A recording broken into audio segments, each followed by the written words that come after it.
हम वहां पहुंचे जहां कोई नहीं पहुंचा था। 1963 की इस फोटो को देखिए। बाईसाइकिल पर रॉकेट के पार्ट्स को ले जाया जा रहा है, और सिर्फ बाईसाइकिल ही नहीं बल्कि बुलोक कार्ट्स का भी यूज़ किया जा रहा है रॉकेट के पार्ट्स को ट्रांसपोर्ट करने के लिए। इनको ले जाया जा रहा है यहाँ पर तिरुवनंतपुरम में थंबा नाम की जगह पर, जहाँ से इंडिया ने अपना सबसे पहला रॉकेट लॉन्च करा था।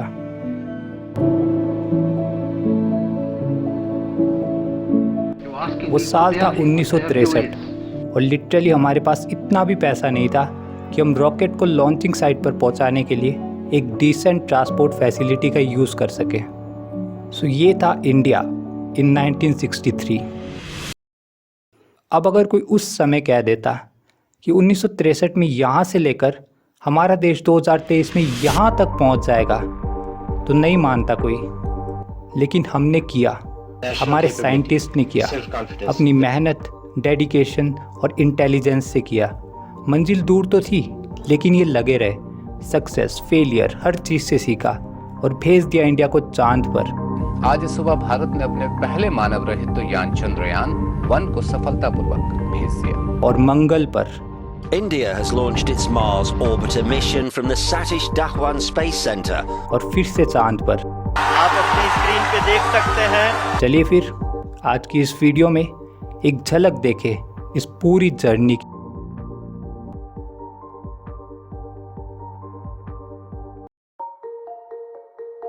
एस्ट्रोनॉमी के इंस्टेंसेस हमारे देश में एशियंट इंडिया से ही देखने को मिल जाता है। वेदों में इनका डिस्क्रिप्शन है और आर्यभट्ट, ब्रह्मगुप्त, भास्कर वन और भी बहुत सारे एशियंट इंडिया के स्कॉलर्स हैं जिन्होंने कि एस्ट्रोनॉमिकल प्रिंसिपल्स दिए हैं। बट हम चलते सीधा इंडिपेंडेंस के बाद, जहाँ से असली जर्नी शुरू हुई। तो 1947 में अंग्रेज़ों ने भारत को छोड़ा। भारत को छोड़ा ज़रूर, लेकिन देश के अंदर कुछ नहीं छोड़ा। बचा तो सिर्फ इलिटरेसी, पिछड़ापन और गरीबी।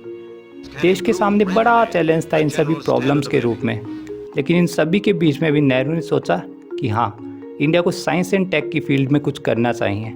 इसलिए 1950 में फॉर्म कर दी उन्होंने IIT, Indian Institute of Technology, West Bengal के खड़गपुर में। इनमें बेसिकली इंटरनेशनल इंस्टीट्यूट की मदद से रिसर्चेस को प्रमोट करा जाता था। उस समय हमारे देश के अंदर बस कुछ गिनी चुनी ही ऐसी इंस्टीट्यूट्स थी। एग्जाम्पल के लिए Tata institute of fundamental research थी, जिसको भाभा ने सेटअप करा था, और फिजिक्स रिसर्च लेबोरेटरी थी जिसको डॉक्टर विक्रम साराभाई ने सेटअप करा था। 1950 में फिर हमने डिपार्टमेंट ऑफ एटॉमिक एनर्जी को भी सेटअप करा, जो बेसिकली स्पेस रिसर्चेस को फंड करती थी। उस समय के हमारे जो मेजर एक्सपेरिमेंट्स होते थे वो होते थे कॉस्मिक रेज की स्टडी को लेकर, मैग्नेटिक फील्ड को लेकर और अपर एटमॉस्फेयर को लेकर। मेनली हम लेबोरेटरी, यूनिवर्सिटी या फिर इंडिपेंडेंट लोकेशंस का यूज़ करते थे। इसके बाद फिर 1954 में हमने Aryabhatta Research Institute of Observational Sciences को सेटअप करा। फिर 1957 में रंगपुर ऑब्जर्वेशन भी बनाई। 1957 वही साल था जब सोवियत ने वर्ल्ड की सबसे पहली सैटेलाइट को ऑर्बिट में भेजा था, और इसके बाद से पूरे वर्ल्ड के लिए स्पेस लॉन्च की पॉसिबिलिटीज़ खुल गई थी। वहीं पर अब साराभाई ने भी गवर्नमेंट को कन्विंस किया कि इंडिया के लिए कितना ज़रूरी है एक खुद का स्पेस प्रोग्राम होना। इसको अब सरकार ने भी एक्नॉलेज किया और 1962 में बना दी INCOSPAR, the Indian National Committee for Space research.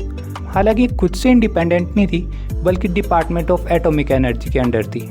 Soviet के मिसाइल लॉन्च के बाद साराभाई ने सोचा कि इसके इंडिया के लिए क्या स्कोप्स है, और इसलिए उन्होंने बनाने शुरू कर दिए साउंडिंग रॉकेट्स।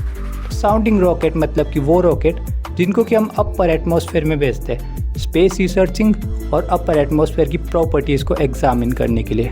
1963 में साराभाई ने थंबा तिरुवनंतपुरम को रॉकेट लॉन्चिंग की लोकेशन के रूप में चूज़ करा। अब थंबा क्यों?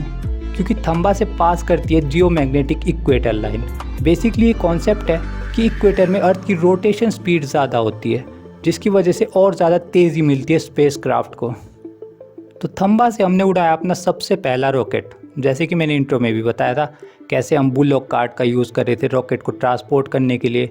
लेकिन ये जो रॉकेट था ये हमने खुद से नहीं बनाया था, बल्कि USA से लिया था, और इसका नाम था नाइकी अपाची।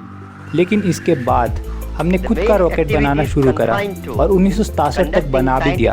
इसका नाम था RH-75 और 20 नवंबर 1967 को हमने इसको लॉन्च करा। अब तक इंडिया ने काफ़ी ज़्यादा प्रोग्रेस कर लिया था। साथ ही वो भी टाइम था जब हम न्यूक्लियर टेक्नोलॉजी को डेवलप कर रहे थे। अब इसमें मैं ज़्यादा डीप नहीं घुसूंगा क्योंकि इस पर ऑलरेडी एक वीडियो मैं बना चुका हूँ, देख लेना। तो स्पेस में हमारी सफलता को देखकर 15 अगस्त 1969 को साराभाई की रिकमेंडेशन पर हमारी सरकार ने इनकोस्पायर को रिप्लेस किया और बना दिया ISRO, the Indian Space Research Organisation. Aim इसका सिंपल था कि कैसे हम स्पेस टेक्नोलॉजी को देश की ज़रूरतों के लिए यूज़ करें। 1972 में फिर डिपार्टमेंट ऑफ स्पेस भी बनाया गया और इसरो को उसके अंडर लाया गया। 3 साल बाद 1975 में अब हमने खुद की सैटेलाइट भी बना दी थी और 19 अप्रैल 1975 को सोवियत रॉकेट की मदद से हमने इसको ऑर्बिट में लॉन्च भी कर दिया था। इसका नाम था आर्यभट्ट और इसने सैटेलाइट टेक्नोलॉजी समझने में हमको काफ़ी ज़्यादा मदद करी।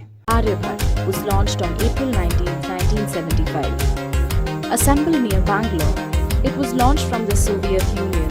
अब क्योंकि हमने अपनी सबसे पहली सैटेलाइट ऑर्बिट में भेज दी थी, तो इसरो ने सोचा कि कैसे हम सैटेलाइट की मदद से communication, remote sensing, TV broadcasting, इन सभी को इन्हेंस करें। 1975 में इसकी तरफ इसरो और नासा ने एक इम्पॉर्टेंट कोलैबोरेटिव प्रोजेक्ट करा। इसका नाम था सैटेलाइट इंस्ट्रक्शनल टेलीविज़न एक्सपेरिमेंट या फिर कह लो साइट। तो साइट में बेसिकली 6 स्टेट के 2400 गाँव को लिया गया और इस टाइप के टीवी सेट का वहाँ पर यूज़ करा गया। इसमें लोगों को प्रोग्राम दिखाए जाते थे ताकि उनको एजुकेट करा जा सके। ये एक्सपेरिमेंट काफ़ी ज़्यादा सही रहा और 2 लाख से ज़्यादा लोगों को इसका बेनिफिट मिला। इस पॉइंट ऑफ टाइम तक हमारा मेन फोकस सिर्फ साउंडिंग रॉकेट को बनाने के लिए था, लेकिन इसको लॉन्च करने के लिए जो लॉन्चिंग व्हीकल की ज़रूरत होती थी वो हमारे पास नहीं था। हम दूसरे देशों की मदद लेते थे। अब इसमें खर्चा काफ़ी ज़्यादा आता था, तो इसरो ने सोचा कि क्यों ना हम अपना ही एक व्हीकल बना डालें जो कि कॉस्ट इफेक्टिव भी हो और एफिशिएंट भी। इसलिए अब इसको बनाने पर हमारा फोकस आ गया और आप मानोगे नहीं कि 1979 तक हमने खुद का एक लॉन्चिंग व्हीकल भी बना डाला। इसका नाम था सैटेलाइट लॉन्चिंग व्हीकल 3 या फिर SLV-3। Doctor APJ Abdul Kalam इसके प्रोजेक्ट मैनेजर थे और सतीश धवन थे इसरो के चेयरमैन।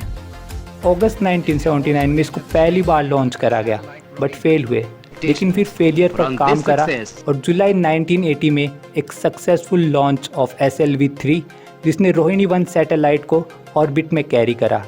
इसके साथ ही इंडिया वर्ल्ड का 7वां देश बन गया जो खुद से अर्थ की ऑर्बिट पर पहुंचा। इसके बाद क्या था, हम प्रोग्रेस करते चले गए।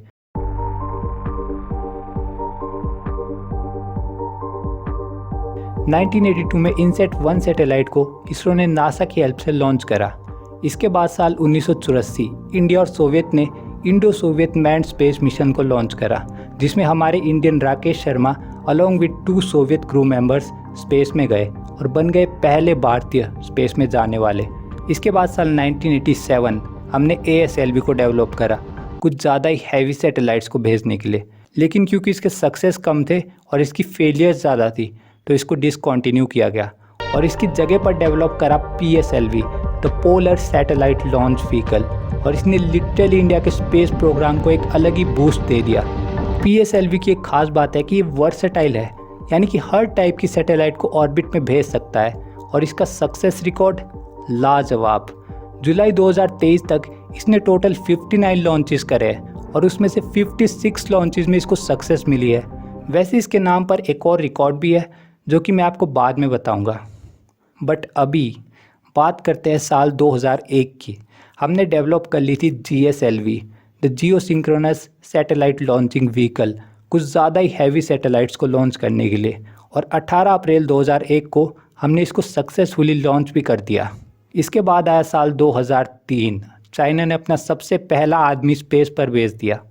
इसको देखकर अटल जी वॉज लाइक हमें भी करना चाहिए, और साइंटिस्ट को इंसान चांद पर भेजने की टेक्नोलॉजी को डेवलप करने की सलाह दे दी। इसरो लग गई काम पर और 5 साल के बाद साल 2008 में बना डाला चंद्रयान चांद पर भेजने के लिए, और अक्टूबर 2008 को सतीश धवन स्पेस सेंटर से लॉन्च भी कर दिया PSLV का यूज़ करके। इसका बजट सिर्फ 386 करोड़ रुपए। बड़ी आसानी से हमने चांद पर लैंडर भेज दिया। वैसे हमारी एक्सपेक्टेशन थी कि 2 सालों तक इसके साथ कांटेक्ट बना रहे, लेकिन सिर्फ 300 दिनों के अंदर ही इसके साथ कांटेक्ट ब्रेक हो गया। लेकिन फिर भी इसने इसरो के मेजॉरिटी ऑफ गोल्स को अचीव कर लिया। चंद्रयान पहला लूनर प्रॉब था जिसने कि मून की सरफेस पर वाटर को खोज निकाला। सही में ये एक बहुत बड़ी अचीवमेंट थी हमारे लिए। इसके साथ ही हम चांद पर व्हीकल भेजने वाला 5वां नेशन बन गए। चांद पर पहुंच गए, अब बारी थी मंगल पर जाने की। Mangalyaan is finally sent into an elliptical orbit. 2008 में ही हमने इसकी प्लानिंग शुरू कर दी थी और 5 साल के बाद 5 नवंबर 2013 में कर दिया लॉन्च मंगलयान को। 300 दिनों के बाद सितंबर 2014 में ये मार्स की ऑर्बिट में घुसा और 8 सालों तक एक्टिव रहा। इसका बजट सिर्फ 450 करोड़ रुपए था और इसके साथ ही इंडिया पहला ऐसा नेशन बन गया जो कि अपने पहले ही प्रयास में मार्स तक पहुंच गया। इसी साल में हमने LVM-3 को भी डेवलप किया कुछ ज़्यादा ही हैवी सैटेलाइट्स को लॉन्च करने के लिए। 2019 में फिर हमने चांद पर जाने की ट्राई करी। आपको याद होगा चंद्रयान 2 जो फेल हो गया था।